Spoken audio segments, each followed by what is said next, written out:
Even आता आपण jurisdiction विषयी पाहत होतो आणि ज्युरिस्डिक्शनमध्ये आपण पाहिलेलं आहे की वेगवेगळ्या प्रकारचे 4 प्रकारचे ज्युरिस्डिक्शन आपण पाहिलेले आहेत.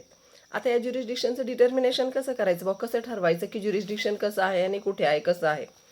So it is well settled that for deciding the jurisdiction of the civil court averments made the plaint are made. ठाम विधान केलेलं आहे की आपण याच्यावरून आपण ठरवलेलं आहे की प्लेंटमध्ये जे दिलेलं आहे त्या प्लेंटवरून आपण काय करतो आहोत तर ज्युरिस्डिक्शन ऑफ द कोर्ट आपण डिटर्मिन करत आहोत. सो हे सगळं आपण पाहिलेलं आहे. आता आज आपण पाहणार आहोत civil court are the courts of compulsory jurisdiction. जे सिव्हिल कोर्ट्स असतात ते कंपल्सरी ज्युरिस्डिक्शनचे कोर्ट्स असतात. सेक्शन 9 आहे. आपण सेक्शन वाईज जात आहोत, त्यामुळे सेक्शन वाईजच तुम्ही लक्षात ठेवलं तर वेल अँड गुड असेल. शिवाय प्रश्न पण दिलेले आहेत आणि प्रश्नोत्तराच्या स्वरूपामध्येच तुमच्याकडे हे आन्सर्स आहेत. So section 9 of the code civil procedure says, काय बोलतं section 9? The courts shall have jurisdiction to try all suits of a civil nature, excepting suits of such their cognizance is their expressly or impliedly ban. पहा, सगळे सूट entertain करण्याची परवानगी कुणाला आहे? shall have jurisdiction to try all suits. All सूट्सला underline करा. Excepting कुठलं आहे? Suits of which there cognizance is either expressly or impliedly ban. एकतर त्यांचे कोडमध्येच दिलेलं आहे की हे सूट्स हे ते काय करू शकत नाहीत, एंटरटेन करू शकत नाही. एक्सप्रेसली दिलेलं आहे किंवा इम्प्लाइडली ते ठरून गेलेलं आहे की हे सूट्स हे एंटरटेन करू शकत नाहीत. पण याचं एक्सप्लेनेशन दिलेलं आहे पहा. A suit in which the right to property or to an office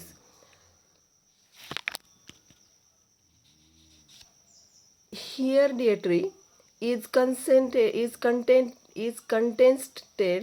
in is a suit of a civil nature, notwithstanding that such right may depend entirely on the decision of questions as to religious rites or ceremonies. काय दिलेलं आहे? A suit in which the right to property or to an office is contested is a suit of a civil nature. ज्याच्यामध्ये right of property दिलेला आहे किंवा ऑफिसचा right दिलेला आहे, हे काय आहे? सिव्हिल नेचरचे सूट्स आहेत. Notwithstanding that such a right may depend entirely on the decisions of questions as to religious rites or ceremonies. याच्यामध्येच रिलिजियस राईट आहेत का, सेरेमनीज आहेत का, याचा विचार केला आहे. एक्सप्लेनेशन 2 मध्ये काय दिलेलं आहे पहा. For the purpose of section, it is immaterial whether or not any fees are attached to the office referred to in explanation 1, or whether or not such a office is attached to a particular place. पहा, हे जे दोन explanation दिले याच्यावरून आपल्याला असं कळतं की thus the civil court has jurisdiction to try a suit in if following two conditions are fulfilled. पहा, एक्सप्लेनेशन 1 वरून आपल्याला कळत आहे की कुठले कुठले कंडिशन्स आहेत. The suit must to be of a civil nature. हे जे सूट आहे ते कसं असायला पाहिजे? सिव्हिल नेचरचं असायला पाहिजे. आणि दुसरं आहे the cognizance of such a suit should not have been expressly or impliedly barred. कुठलं ज्युरिस्डिक्शन आहे सिव्हिल कोर्टाला? तर सिव्हिल कोर्टाला हे ज्युरिस्डिक्शन आहे की जे सूट हे किंवा जो दावा हा सिव्हिल नेचरचा आहे किंवा ज्याचं कॉग्निझन्स घ्या किंवा नका घेऊ असं कोडमध्ये स्पष्टपणे सांगितलेलं आहे किंवा इम्प्लाइडली सांगितलेलं आहे, ते सूट इथं एंटरटेन केले जाणार नाहीत. आता सूट ऑफ सिव्हिल नेचर कसं आहे पहा.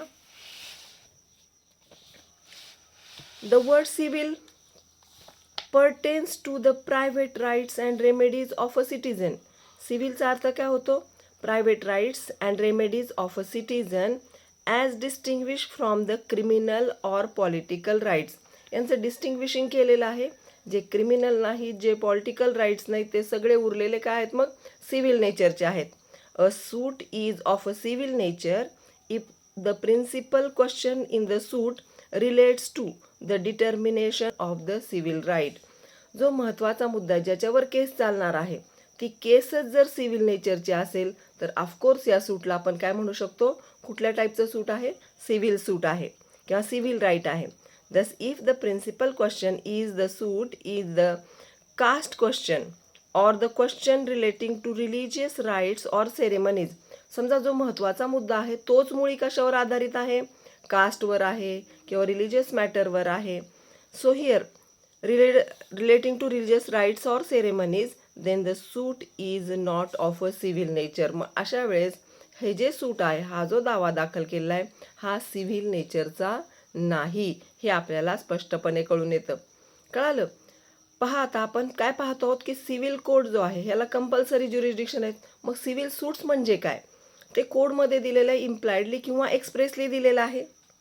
आणि त्या इम्प्लाइडली किंवा एक्सप्रेसली देण्यामध्ये एक्सप्लेनेशन दिलेलं आहे की ज्याचं नेचर सिव्हिल नेचर आहे किंवा ज्याचं कॉग्निझन्स कोर्ट घेऊ शकतं त्याला बार केलेलं नाही एक्सप्रेसली किंवा इम्प्लाइडली, तर हे कोर्ट या केसेस एंटरटेन करू शकतं, या केसेस कोर्टामध्ये चालू शकतात.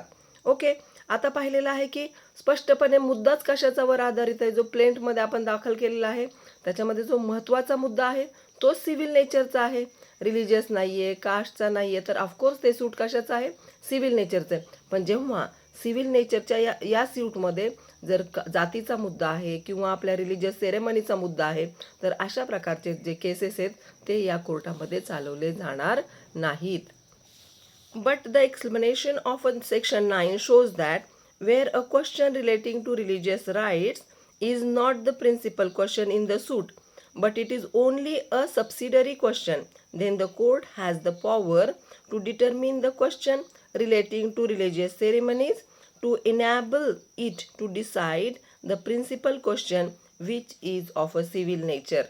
पहा आता महत्त्वाचा प्लेंटमध्ये महत्त्वाचा मुद्दा सिव्हिल नेचरचा आहे, जाती जमातींचा काही नाही, महत्त्वाचा इश्यूच मुळी सिव्हिल नेचरचा आहे, तर कोर्ट अशा केसेस कोर्ट याच्यामध्ये चालवू शकतं किंवा अशा प्रकारच्या केसेस या सिव्हिल कोर्टामध्ये चालू शकतात. The following suits are which is of the civil nature. पहा कुठले कुठले सूट्स आहेत ते सिव्हिल नेचरचे आहेत, टाईप्स आहेत सिव्हिल नेचरच्या सूट्सचे. Suits relating to right of property, suits relating to right of worship, suits relating to taking out of religious possession, suits for damages for civil wrongs, suits for specific performance of contract, suits for damage for breach of contract, suits for specific relief, suits for restitution of conjugal rights, suits for dissolution of marriage, suits for rents, suits for right of hereditary office. असे इथं 11 टाईपचे suits दिलेले आहेत जे आपण civil कोर्टामध्ये चालवू शकतो. Okay, suits. आता सूट एक्सप्रेसली बार्ड म्हणजे काय पहा. A suit is said to be expressly barred. कधी बार्ड केलं जाईल, when it is barred by any enactment for the time being in force. काही इनॅक्टमेंट्स आलेले आहेत, काही घटना दुरुस्ती आलेल्या आहेत, काही चेंजेस झालेले आहेत आणि त्यानुसार जर एखादं सूट बार केलेलं असेल, कसं expressly barred when it is barred by any enactment for the time being in force. Thus the matters which fall within the exclusive jurisdiction of the revenue courts are expressly barred from the cognizance of the civil court. Underline this line. जे expressly कशामध्ये दिलेलं आहे, exclusively jurisdiction आहे revenue कोर्टाचं, तर अशा वेळेस त्याचं cognisance हे सिव्हिल कोर्टाकडे नसणारे, सिव्हिल कोर्ट त्याची दखल घेऊ शकणार नाही. Similarly the matters which are dealt with by the special tribunals, काही स्पेशल ट्रिब्युनल्स आहेत त्यांच्याकडे हे केसेस चालणारे असतील under the relevant statutes. For example industrial tribunal आहे, इलेक्शन ट्रिब्युनल आहे, income tax tribunal etcetera are also expressly barred from the cognizance of the civil court. पहा कुठल्या केसेस चालवल्या जातात ते आपण पाहिलेलं आहे, कुठल्या केसेस चालवल्या जाऊ शकत नाहीत ते पण आपण पाहतो आहोत. आता हे एक्सप्रेसली बार केले की बार म्हणजे बंद, बॅन, हे चालवले जाणार नाहीत सिव्हिल कोर्टामध्ये या केसेस. आता सूट्स इम्प्लाइडली बार्ड पण आहेत काही. Certain suits although of a civil nature, जरी ते सिव्हिल नेचरचे असतील तरी are barred from the cognizance of the civil court on the ground of public policy. Public पॉलिसीवर यांना काय केलं आहे, बॅन केलं आहे, बार केलेलं आहे. Following are such suits which are barred from the cognizance of the civil courts. कुठले कुठले ते पहा, हे तुम्हाला उत्तरामध्ये लिहायचे आहेत.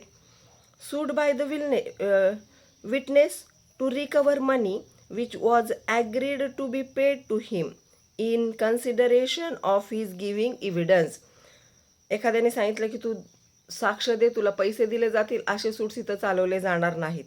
Suits to recover rents of lodgings which was knowingly let for the purpose of prostitution. एका ठिकाणी प्रॉस्टिट्यूशन चालते म्हणजे इलिगल वर्क चालते, प्रॉस्टिट्यूशन चालते, अशा ठिकाणचं रेंट गोळा करण्यासाठीचा सूट इथं मात्र चालवला जाणार नाही. Okay. Some other principles as a jurisdiction. काही वेगवेगळे प्रिन्सिपल्स पण दिलेले आहेत ज्युरिस्डिक्शन संदर्भात. Every civil court has the inherent power. Every civil court has the inherent power. पाहता some other principles as the jurisdiction. Every civil court has a inherent power आहे त्यांना to decide the question about its own jurisdiction. प्रत्येकाला आपलं jurisdiction ठरवण्याची inherent power दिलेली आहे. Every presumption should be made in favour of jurisdiction of the civil court. जे प्रत्येक प्रिझम्पशन केलं जाईल ते कशाच्या संदर्भात केलं जाईल? Favour of jurisdiction of the civil court. A statute which outs the jurisdiction of the civil court must be strictly construed. जे सांगतायत की बाबा हे ज्युरिस्डिक्शन आहे, त्यांनी नीटपणे लक्ष देऊन हे ज्युरिस्डिक्शन ठरवायचं आहे. Burden of proof regarding exclusion of jurisdiction is on the party who asserts a decree which is passed by the court without the jurisdiction is nullity and its validity can be changed even in execution proceedings. Okay.